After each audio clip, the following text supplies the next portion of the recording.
Leonardo da Vinci ने मानव शरीर के 240 भागों का विस्तार से वर्णन किया था, जो आधुनिक विज्ञान से मेल खाते हैं। यह इस बात का प्रमाण है कि उनकी जिज्ञासा और ज्ञान के प्रति समर्पण कितना गहरा था। इसके अलावा उन्होंने एक ऐसा चक्का बनाया जो 33 छोटे हथियारों को एक साथ फायर करने में सक्षम था। यह उस दौर की अत्याधुनिक तकनीक थी और युद्ध के लिए अत्यंत प्रभावी साबित हुई। दा विंची ने एक युद्ध मशीन का खाका तैयार किया जो कछुए के आकार की थी।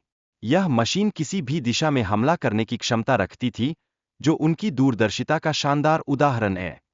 विंची ने पक्षियों के उड़ने के तरीकों को समझने के लिए उन्हें पिंजरे में रखा और उनके उड़ान के प्रत्येक चरण का अवलोकन किया। यह प्रक्रिया उनके डिजाइनों के लिए अत्यंत महत्वपूर्ण थी।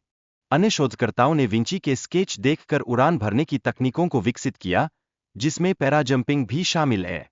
यह दर्शाता है कि विंची की कल्पनाएं कितनी दूरदर्शी और प्रेरणादायक थीं। उनकी कला, जैसे मोनालिसा और द लास्ट सपर, उनकी तकनीकी कौशल और गहरी सोच का प्रमाण है। इन चित्रों में भावनाओं और गहराई को व्यक्त करने का उनका प्रयास अद्वितीय था। विंची की कला और विज्ञान की खोजों ने उन्हें एक बहुक्षेत्रीय विशेषज्ञ बनाया। उन्होंने अपने समय की तकनीकी सीमाओं के बावजूद अद्भुत कार्य किए। अध्ययन के लिए व्यावहारिक दृष्टिकोण अपनाना महत्वपूर्ण है। उदाहरण के लिए, वास्तुकला में मॉडल बनाना और डेटा विज्ञान में वास्तविक डेटा का उपयोग करना बेहद लाभकारी होता है। विंची द्वारा अवलोकन की प्रक्रिया में विवरण लिखना आवश्यक है। इससे समस्या की गहराई को समझने और समाधान खोजने में मदद मिलती है। मस्तिष्क को आराम देने का समय देना भी महत्वपूर्ण है। जब हम उसे पीछे से सोचने का अवसर देते हैं, तो नए समाधान स्वतः उत्पन्न होते हैं। विंची के विचारों में धैर्य और मेहनत की आवश्यकता को बताया गया है, क्योंकि जो लोग जल्द अमीर होने की इच्छा रखते हैं, उन्हें कठिनाइयों का सामना करना पड़ता है। उन्होंने यह भी कहा कि जीवन को सही तरीके से जीने पर समय का अनुभव बढ़ता है। मेहनत करना ही सफलता की कुंजी है।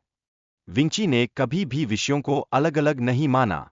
उनके जर्नल में विज्ञान, कला और अन्य प्रयोगों का मिश्रण साफ झलकता है। प्राकृतिक समानताओं को देखकर हम समझ सकते हैं कि कैसे विभिन्न चीजें आपस में जुड़ी हुई है। उदाहरण के लिए, पेड़ की शाखाएं और मानव शरीर के तंत्रिका तंत्र। सफल कंपनियां और स्टार्टअप्स अक्सर विभिन्न उद्योगों को मिलाकर अद्भुत संयोजन बनाते हैं। यह दृष्टिकोण नवाचार और रचनात्मकता को प्रोत्साहित करता है। ब्रेक लेने से हमारी सोच में सुधार होता है, जिससे हम अपने काम की कमियों को आसानी से पहचान सकते हैं। यह दृष्टिकोण हमें बेहतर समाधान खोजने में सहायता करता है। जो प्रतिभाशाली व्यक्तियों ने इतिहास में अद्भुत कार्य किए, वे हमेशा जिज्ञासा से भरे रहते थे। जिज्ञासा ही उन्हें ज्ञान की खोज और नवाचार के लिए प्रेरित करती है। सफलता के लिए प्रश्न पूछना और उनके उत्तर खोजना आवश्यक है। यह प्रक्रिया हमें अपने लक्ष्यों के करीब ले जाती है और आत्मखोज में सहायता करती है।